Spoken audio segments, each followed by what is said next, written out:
કેશોદ નગરપાલિકા, તાલુકા પંચાયત, જિલ્લા પંચાયતની ચૂંટણીઓ માટે કોંગ્રેસ પક્ષની તૈયારીઓ. રાજકીય ચૂંટણી પંચ દ્વારા સ્થાનિક સ્વરાજની ચૂંટણીઓ માટે તારીખો જાહેર કરી છે. આપતા જ રાજકીય પક્ષો દ્વારા ઉમેદવારો પસંદ કરવા કવાયત શરૂ કરવામાં આવી છે. ત્યારે કેશોદ ખાતે ગુજરાત પ્રદેશ કોંગ્રેસના ઉપપ્રમુખ હીરાભાઈ જોટવા દ્વારા કોંગ્રેસ પક્ષમાંથી ચૂંટણી લડવા ઈચ્છતા આગેવાનો કાર્યકરોની સેન્સ લેવા માટેની પ્રક્રિયા હાથ ધરવામાં આવી હતી.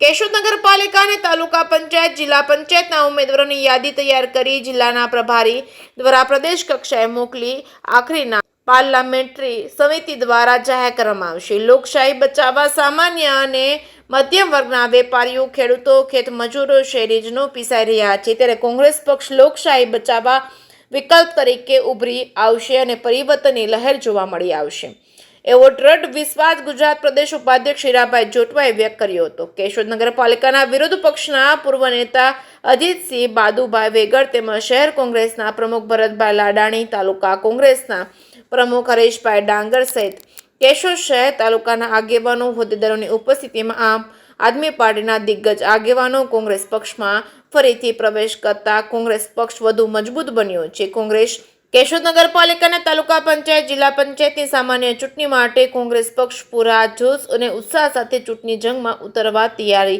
કરી રહી છે. ઉલ્લેખનીય છે કે ગત ધારાસભાની ચૂંટણીઓના પરિણામો મુજબ કોંગ્રેસ પક્ષ મજબૂત લડાઈ લડી હતી. તેથી સ્થાનિક સ્વરાજની ચૂંટણીઓ પણ અસરકારક રીતે ઉભરી આવશે તેવું રાજકીય વિશેષજ્ઞોનું માનવું છે. કે સિંગવત સાથે રાજુ પંડ્યા, કેશોદ.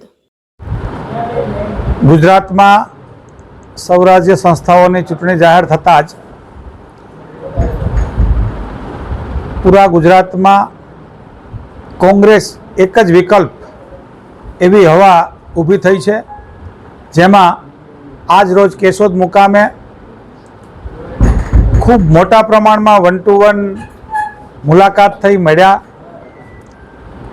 તેમજ આપ પાર્ટીમાંથી ધુરંધર વાળા સાહેબ, ભાઈ પ્રવીણભાઈ રાઠોડ, ભાઈ હીરાભાઈ અખિયા વગેરે ખૂબ મોટી સંખ્યામાં આપ છોડી અને કોંગ્રેસમાં ઘર વાપસી થઈ અને એમને પોતાના ભાવમાં પણ એમ વાત કરી કે અમને એવું લાગે કે આજે અમારી પાર્ટી, ઘરની પાર્ટી એવી પાર્ટીમાં અમે આવ્યા.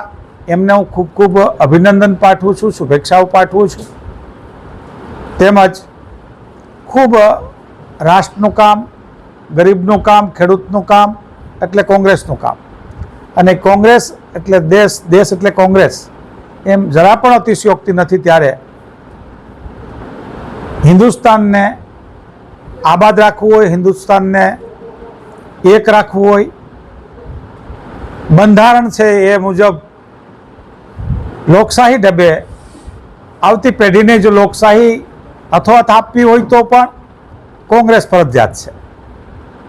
આવા એકમાત્ર વિકલ્પ કોંગ્રેસ પાર્ટી હોય. ત્યારે ગઈકાલે પણ રાજકોટમાં સૌરાષ્ટ્ર કક્ષાની ખૂબ મોટા પ્રમાણમાં મિટિંગ થઈ, જેમાં એકી અવાજે હવે તો વિકલ્પ કોંગ્રેસ જ એ સાથેના નાદ સાથે આજથી જુનાગઢ મુકામે 3 વાગ્યાથી સતત તાલુકા વાઇઝ મિટિંગો, જેમાં તાલુકાની ચૂંટણી સમિતિ,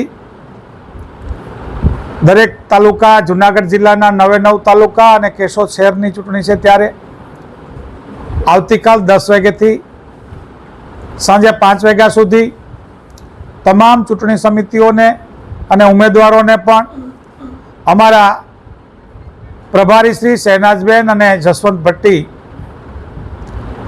અને જિલ્લાના પ્રમુખ અમિત પટેલ એ ગુજરાત પ્રદેશ કોંગ્રેસના માનનીય પ્રદેશ પ્રમુખ અમિતભાઈ ચાવડાની સૂચનાથી અમે મળવાના છે.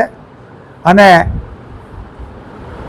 જ્યારે 6 તારીખેથી ફોર્મ ભરવાની શરૂઆત થાય ત્યારે અમે તમામ જગ્યાએ તાકાતવાળા અને અમારા ઉમેદવાર જીતશે જ એ સાથે અમારા અદના કાર્યકરોની જ્યારે પ્રતિજ્ઞા હોય, સંકલ્પ હોય, ત્યારે પ્રજા માટે ખૂબ સારું કામ થવાનું છે.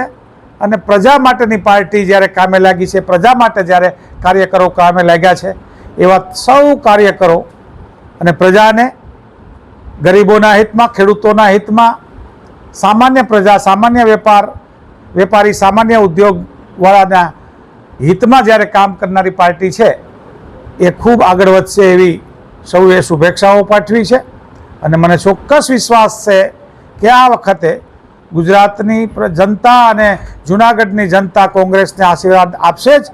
એટલે એ સૌનો પણ આભાર માની જય હિન્દ, જય ભારત.